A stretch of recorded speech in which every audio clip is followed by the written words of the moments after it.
What is going on, guys? It is Wrestlelamia here, back with another video. Join us now as we look at this week's edition of Raw, as well as the wildest news stories and rumors you need to know, including WWE injured superstars return dates, NXT talent upset about an upcoming PLE, Mickie James just insulted half of the women's WWE roster, fans furious about Netflix censors, a WWE star's contract ending soon, Charlotte Flair's ready to break the record, why the Weeknd always has a song for Mania, and much more. Be sure to subscribe and hit that notification bell for daily wrestling videos, and follow us on Facebook for exclusive lists. Also check out any videos on Wrestlelamia XL.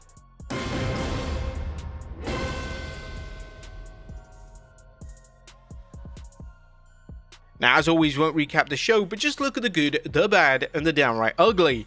As always, we start off with the good, as number 1, Cena and Rhodes both cooked. John Cena and Cody Rhodes went all in tonight, cooking each other with some laser-guided burns that played up to each other's weaknesses. John Cena absolutely roasted Cody, telling him, "I'm not going to cook you, I'm going to bury you, just like I buried everyone else. I don't bury talent, I am talent. I bury mediocrity."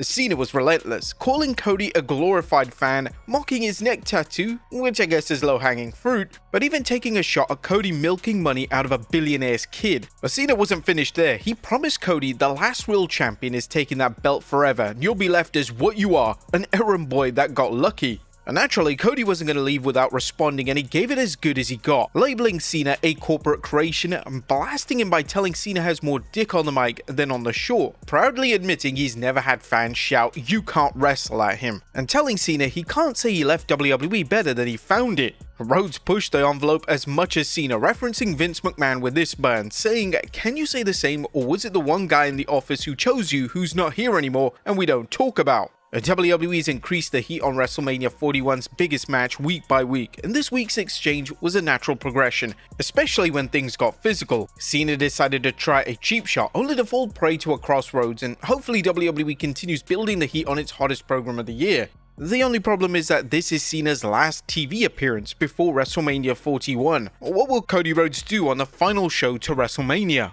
Number 2, Raw was brutal. Gunther's brutal beatdown on Jimmy Uso was booked to perfection. Having a challenger's friend or family member take a hella beating is a time-proven tool in pro wrestling booking, but it's never been more needed than here. It's no great revelation that the booking for Jey Uso versus Gunther has been atrocious, essentially boiling down to Gunther ambushing Jey every week and Jey slipping on an invisible banana peel when he tries to attack Gunther. But that all changed this week, with Gunther absolutely destroying Jimmy in their match, and afterward, even worse, Gunther laid out Jey when he tried to help his brother, zip-tying Jey to the ring rope and bloodying Jimmy while main event Jey had to just watch. Naturally, this is the spark that needed to be lit under Jey Uso, and Gunther is definitely going to regret unleashing the savage side of Jey, synonymous with the bloodline.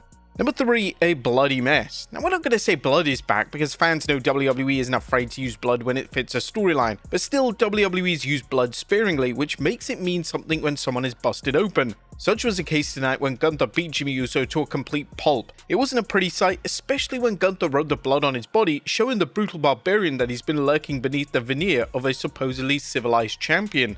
Number 4, ramping up the road to WrestleMania. Now, Raw finally delivered the goods, giving many fans reason to invest their time into this year's Mania. WWE floored it tonight on the road to WrestleMania, putting its storyline cart into full speed with angles to build some of its top programs. And Raw is war. The build to WrestleMania also benefited Raw, which has been hit and miss for weeks. WWE's booking reflected the idea that it was too soon to throw out some big angles for WrestleMania, and while that's a wise course, Raw had plenty of other storylines to build off, or at least it should have if WWE spent the time on its undercard. But this week's Raw was definitely a return to form. That was a good. What about the bad? Is number 1, cutting off interviews.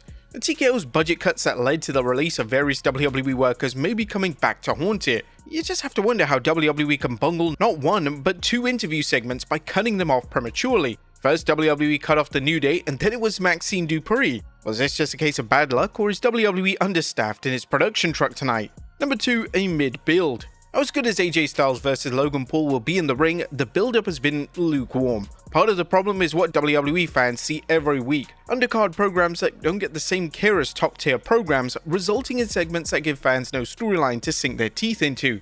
And we still have no answers. Now, as hard as the Cena versus Rhodes feud is, what happened to The Rock? And while fans know the final boss's schedule prohibits him from making many live appearances, the least WWE could do is to explain his absence with a few lines of dialogue from Cena. Ideally, The Rock could have been sending in video promos to put his spin on things. There was nothing downright ugly. Tonight's Raw wasn't perfect, but WWE finally delivered an episode that built up its biggest show of the year.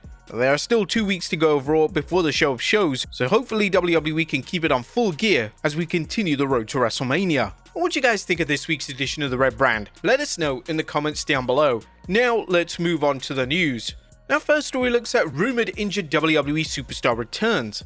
The first being Asuka and when she's rumored to return. Now it's time for an update on Asuka and when fans should expect her back. Wrestling's Empress of Tomorrow has been out for nearly a year since undergoing knee surgery, and while Asuka has kept fans updated with her rehabilitation, there's been no concrete date for return. However, Pro Wrestling Nexus was reporting on a tentative return date saying Asuka is set to return to the WWE Raw roster from injury sometime in May, likely after Backlash.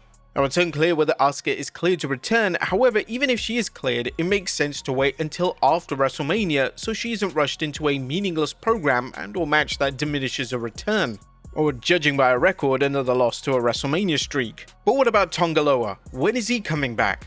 Another name to look out for is Tonga, who's been out of action since suffering a bicep tear during last year's War Games match at Survivor Series. PW Nexus recently tweeted, Tonga looks to return to SmackDown in June.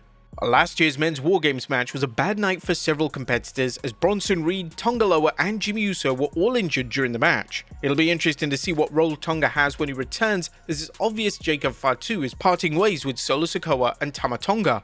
And finally, what about Ilja Dragunov? Well, it's going to be still a while for his return. Dragunov tore his ACL last September, and according to PW Nexus, it may be several more months until his return, as Ilja Dragunov is targeting a return to the Raw roster in September. Our fans have seen how long ACL injuries can sideline wrestlers, whether it's Asuka, Dakota Kai, or here Ilja. Wrestlers occasionally encounter setbacks during rehab, further complicating things, but at the same time keep in mind that WWE have been releasing false rumors to keep fans guessing about when these superstars' actual return dates are. Next up, NXT talent upset about an upcoming PLE.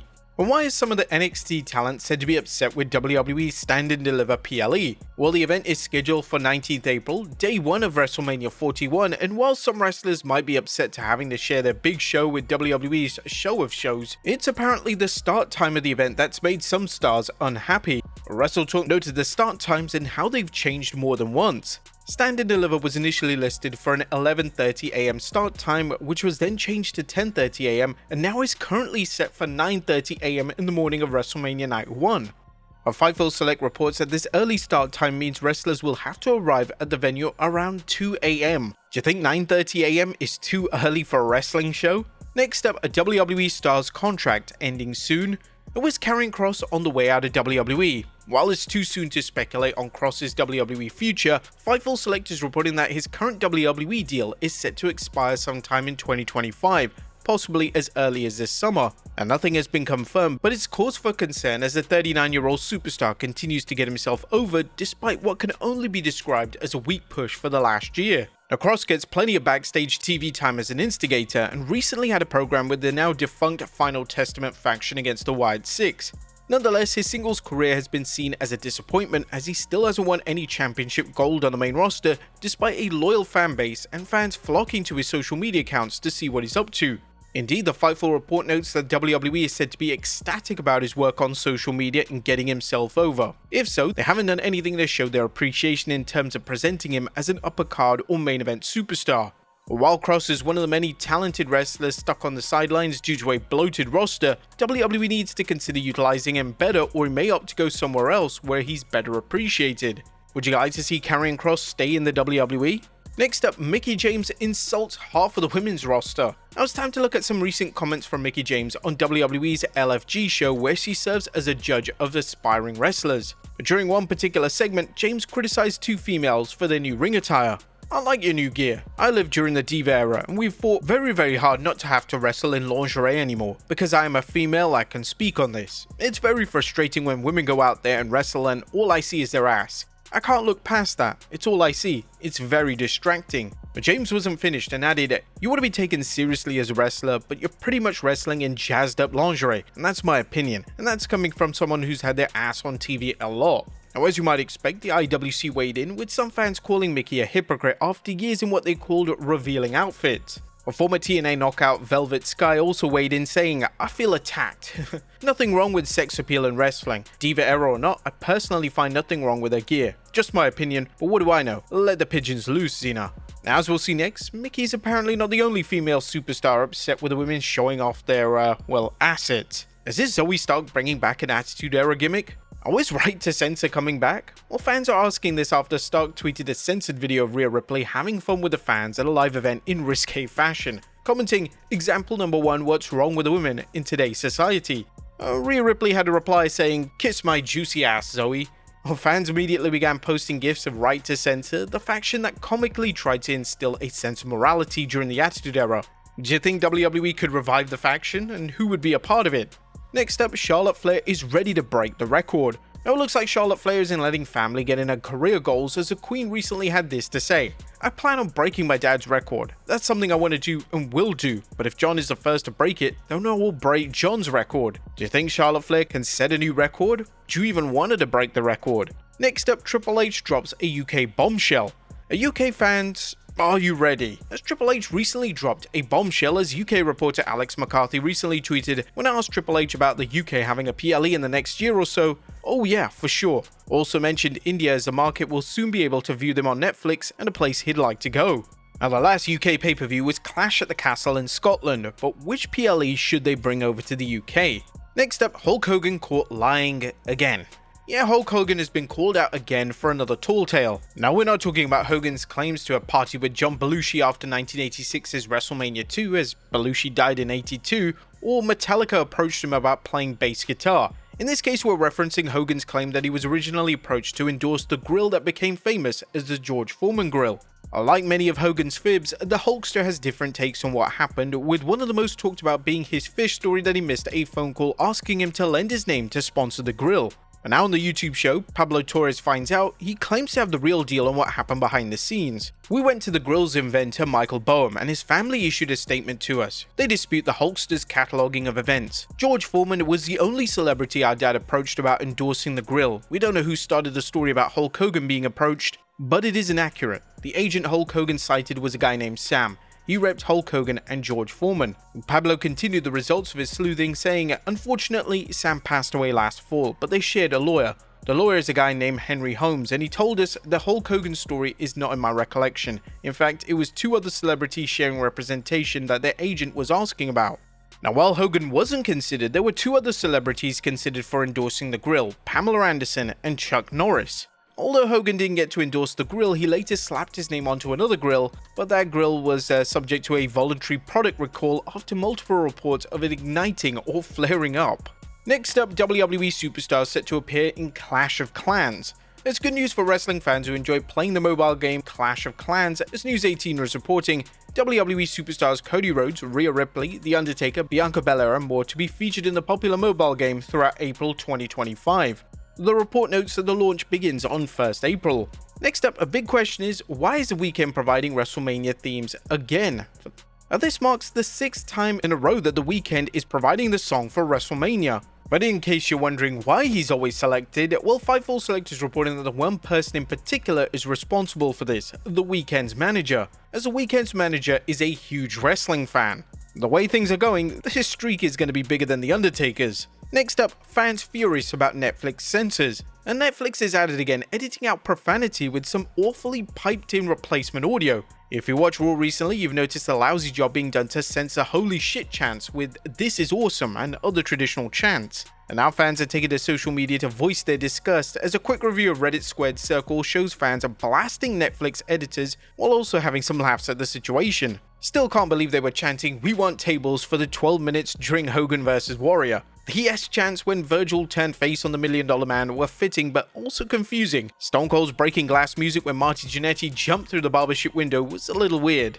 Now, as ridiculous as the Reddit comments are, they're nothing compared to Netflix's half-baked efforts at censoring expletives they apparently feel don't fall into their family-friendly expectations for Raw. Which is weird, as they have programs that are less than suitable for children being advertised in their trending section. Now, it seems odd that we expected less censors, but now we're in a point where we're getting more censors from Netflix. And finally, Cody Rhodes wants to change his entrance theme. And last but not least, Cody Rhodes is always looking to keep his act fresh, as seen by some recent comments he made about his popular entrance theme. During an interview with Stephanie McMahon on McMahon's new Stephanie's Places show, the current WWE Undisputed Champion talked about switching things up with entrance themes by adding his daughter to the song. "My goal actually is, I don't know if she want to do this, but the beginning of my song, the little voiceover that exists, I'd love my daughter to do it at one point, just because I want her to have a good experience in this." Do you guys like Cody's idea? Let us know in the comments down below. I'll see you next time with some more wrestling content.